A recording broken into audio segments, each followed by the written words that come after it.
ma xasuustaa goortii ugu dambeysay ee aad qalin soo istay isna uu ka dhamaaday adigoo wax qoranaya bari ma xasuusto runtii waagii iskuulka ay ugu dambeysaan filaha bari saaxiib ma xasuusto goortii intaan qalin aan soo gato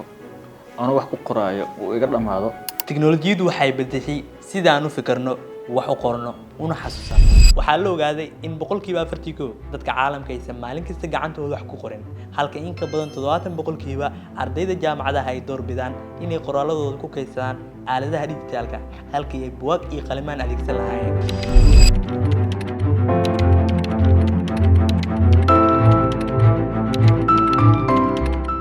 Baris ay samaysay University of California waxay sheegtay in ardayda gacantooda wax ku qora si fiican wax u xasuustaan marka loo eego kuwa ku qora laptopska iyo mobilada.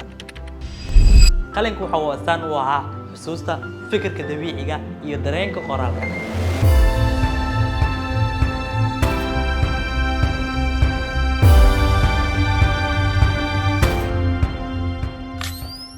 waxaan u soconaa xilli wax qorista ay noqoto xusuus hore qalinkuna uu noqdo shay taariikhi ah oo aan la adeegsan